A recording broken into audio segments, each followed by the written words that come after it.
नमस्कार विद्यार्थी मित्रांनो, मी विनोद नाईक. आपण पाहत आहोत इयत्ता 9वी पाठ 5वा अम्ल, अम्लारी व क्षार. आपण याच्यापूर्वीच्या इयत्तांमध्ये बघितलं की अम्ल व अम्लारी ओळखण्यासाठी आपण लिटमस पेपरचा वापर करायचो. ज्याच्यामध्ये ऍसिड असेल, अम्ल असेल तर ब्ल्यू लिटमस रेड व्हायचा आणि जर बेस असेल तर रेड लिटमस ब्ल्यू व्हायचा. आता याच्या पुढे जाऊन आपण इथे पाहणार आहोत की कशा प्रकारे H+ आयन्स किंवा म्हणजेच कॅटायन आणि OH- आयन्स अम्ल व अम्लारी गुणधर्म दाखवायला कारणीभूत असतात. त्याचप्रमाणे क्षार म्हणजे काय याविषयी सुद्धा आपण इथे पाहणार आहोत. तसेच अर्हेनियसने कोणत्या प्रकारची थेअरी दिली तेही आपण या सेशन मध्ये बघणार आहोत. चला तर मग बघूया अम्ल, अम्लारी व क्षार. पहा विद्यार्थी मित्रांनो, आयोनिक संयुगे त्याच्याबद्दल आपण याच्यापूर्वी बघितलेलं आहे. याच्या आधीच्या पाठामध्ये सुद्धा आयोनिक संयुगे कशी तयार होतात, कॅटायन आणि ऍनायन कसे तयार होतात ह्या वर्षी बघितलं होतं. आता त्याचं जरा पुनरावलोकन करूया.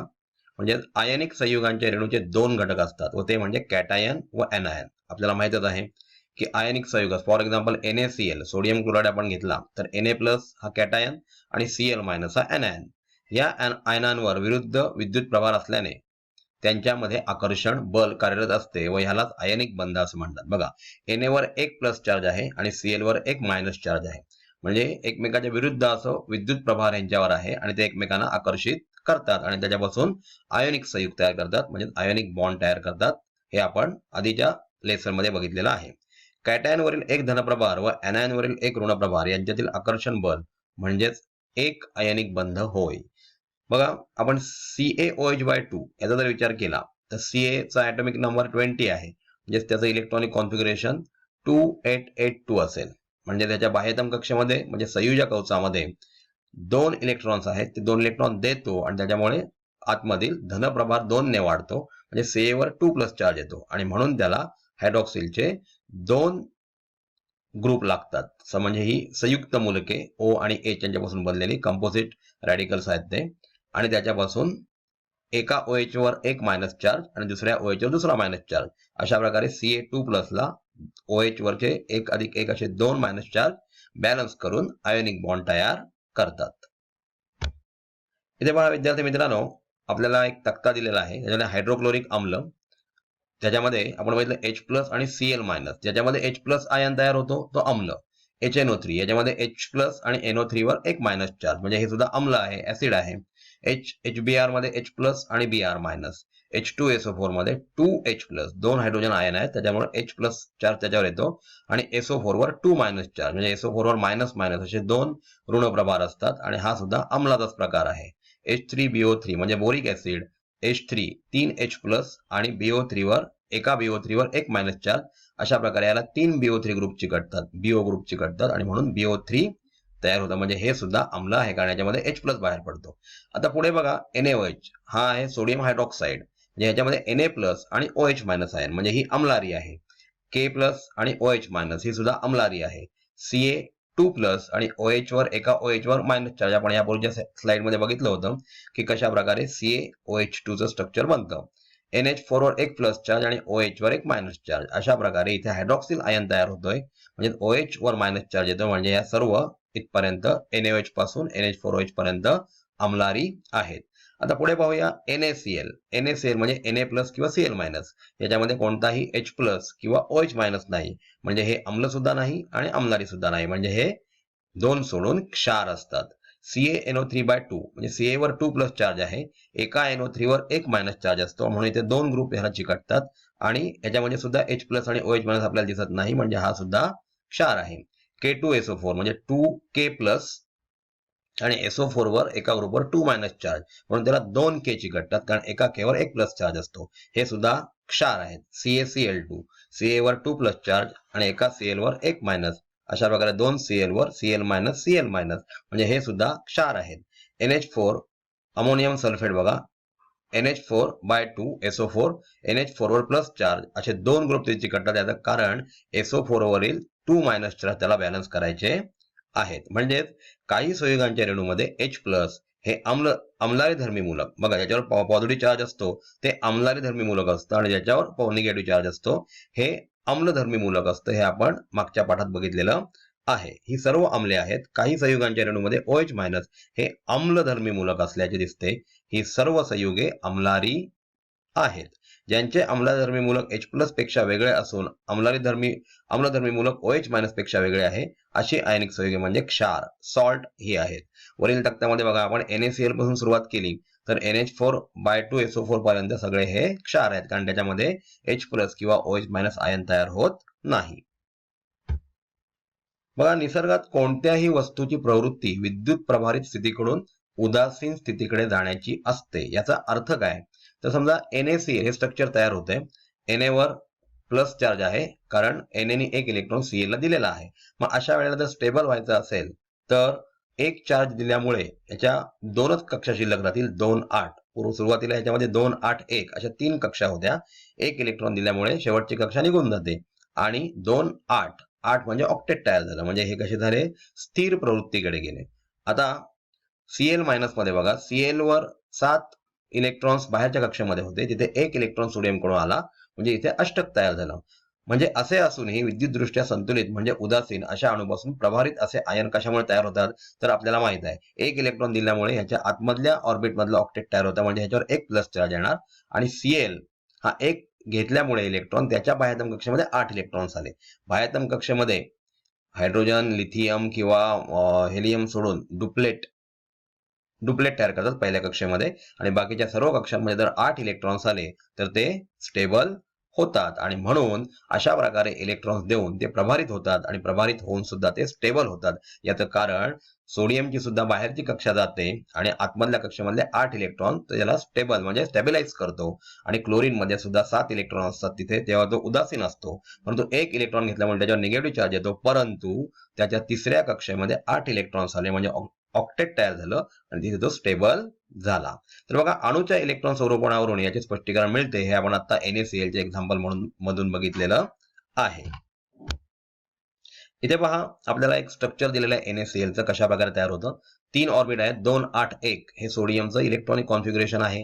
याच्यामधून बाह्यतम कक्षेतला एक इलेक्ट्रॉन दिला जातो आणि Na वर एक प्लस चार्ज येतो, कारण इथे प्रोटॉनची संख्या 11 असणार आहे, त्याच्यावर धनप्रभार आहे आणि 2 बाह्यतम कक्षेमध्ये 10 इलेक्ट्रॉन्स आहेत, म्हणजेच त्याच्यावर निगेटिव्ह चार्ज आहे. +11 अधिक -10 म्हणजे +1 हा चार्ज त्याच्यावर येतो. Cl वर एक इलेक्ट्रॉन तो घेतला जातो आणि म्हणून एक इलेक्ट्रॉन वाढतो. 2, 8, 7 हे त्याचं पूर्वीचं इलेक्ट्रॉनिक कॉन्फिगरेशन आहे. इलेक्ट्रॉन घेतल्यानंतर 2, 8, 8, परंतु इथे काय होतं तर क्लोरीनच्या न्यूक्लियसमध्ये 17 प्रोटॉन्स असतात, म्हणजे 17 धनप्रभार असतात आणि बाहेर आता 18 ऋणप्रभार म्हणजे इलेक्ट्रॉनचे झालेले आहेत. यांचं आपण जर सबट्रॅक्शन केलं तर -1 म्हणजे याच्यावर एक निगेटिव्ह चार्ज येतो आणि आयनिक बंधाने युक्त असं NaCl चं स्ट्रक्चर तयार होतं. हे आपण इलेक्ट्रॉनिक स्वरूपणाच्या आधारे स्पष्ट करू शकतो. इथे पहा, आयनिक संयुगांचे विचरण म्हणजे डिसोसिएशन. आता पुढील प्रमाणे पदार्थ मिसळल्यास कोणत्या होणाऱ्या मिश्रणाला काय म्हणता येईल? बघा, पाणी व मीठ. पाणी आपल्याला माहित आहे, मीठ आपण जर पाण्यात टाकलं तर पाणी हा द्रावक आहे आणि मीठ हे द्राव्य आहे. याच्यापासून तयार होतं जे सोल्युशन म्हणजे द्रावण. म्हणजे सोल्यूट जेव्हा आपण सॉल्व्हेंट मध्ये टाकतो त्यावेळेला त्यापासून सोल्युशन तयार होतं. इथे पाणी आणि मीठ यांचं एक जिन्नस मिश्रण तयार होतं, म्हणजे होमोजिनियस आहे. पाणी व साखर सुद्धा विरघळते पाण्यामध्ये, म्हणजे होमोजिनियस मिश्रण तयार होतं. होमोजिनियस मिक्सचर पाणी व तेल एकमेकांपासून सेपरेट असतात, म्हणजे हे होमोजिनियस नसून हेट्रोजिनियस असतात.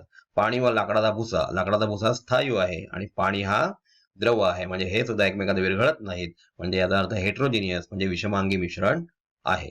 तर आता आपण पुढल्या स्लाइड मध्ये बघणार आहोत की आयनांचे विचरण म्हणजे डिसोसिएशन कशा प्रकारे होतं.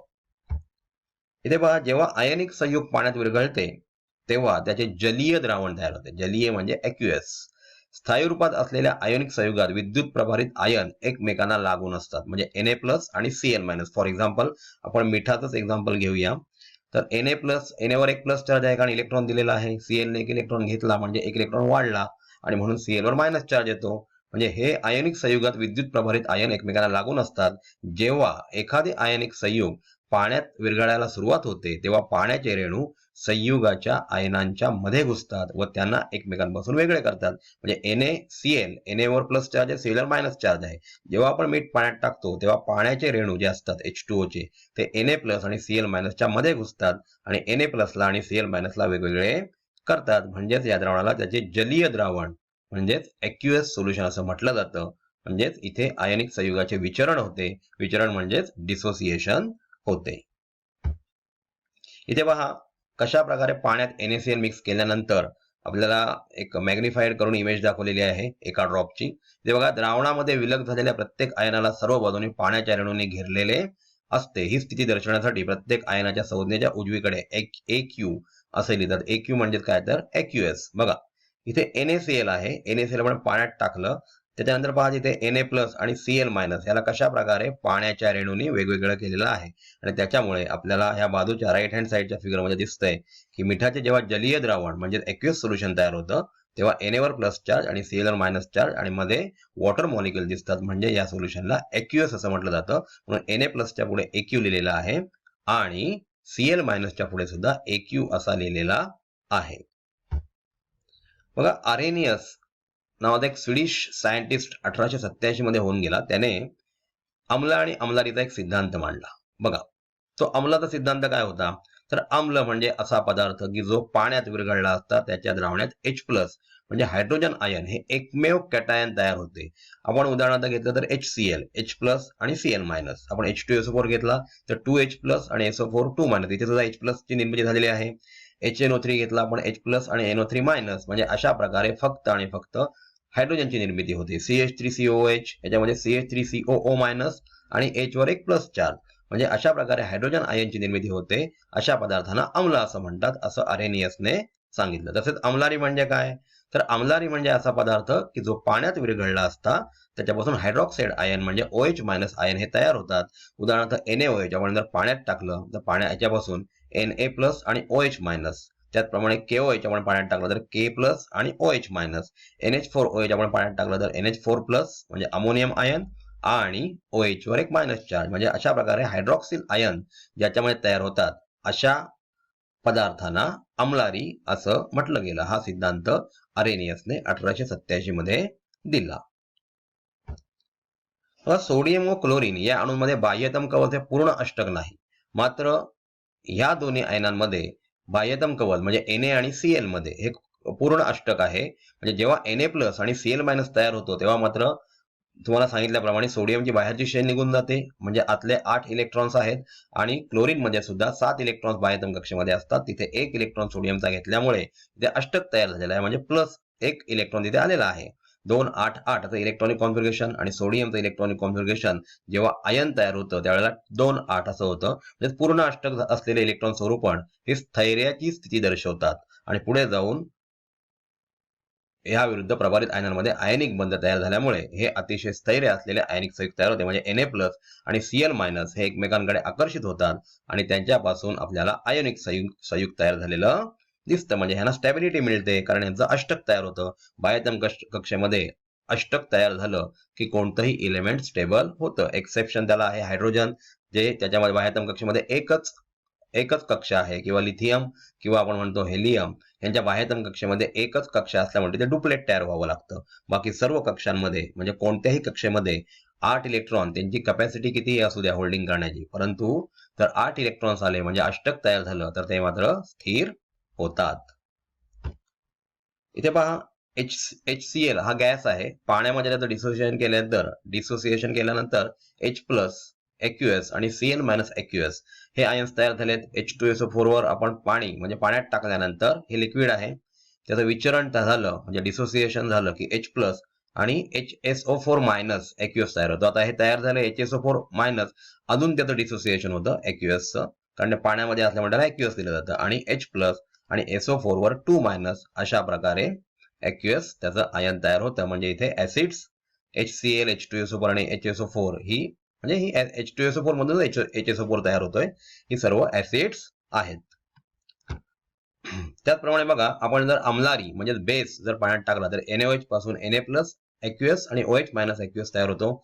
CaOH/2 Ca वर आपल्याला माहिती आहे की 2 8 8 2 20 अणुक्रमांक असल्यामुळे 2 8 8 2 बाह्यतम कक्षामध्ये 2 इलेक्ट्रॉन्स आहेत. ते 2 इलेक्ट्रॉन्स दिले जातात. त्याच्यावर 2 धनप्रभार येतो आणि 2 हायड्रॉक्सिल आयनवर 1 1 याप्रमाणे 2 धनप्रभार येतो. म्हणजे एकावर 1 OH- वर 1 आणि दुसऱ्या OH- वर 1 अशा प्रकारे हायड्रॉक्सिल आयनची ती निर्मिती होते. म्हणजे हे अम्लारीचे गुणधर्म दाखवतात. तर विद्यार्थी मित्रांनो, आपण या सेशनमध्ये काय शिकलो? या सेशनमध्ये आपण पाहिलं की कशा प्रकारे आम्ल आणि अम्लारी यांच्यामध्ये डिफरन्स आर्हेनियसने केला. H+ आयन आणि OH- आयन कशा प्रकारे डिसोसिएशन त्यांचे कशा प्रकारे डिसोसिएशन होते आणि ज्याच्यामध्ये H+ आणि OH- येत नाहीत त्यांना क्षार म्हटलं जातं, हेही आपण याच्यामध्ये पाहिलं. धन्यवाद.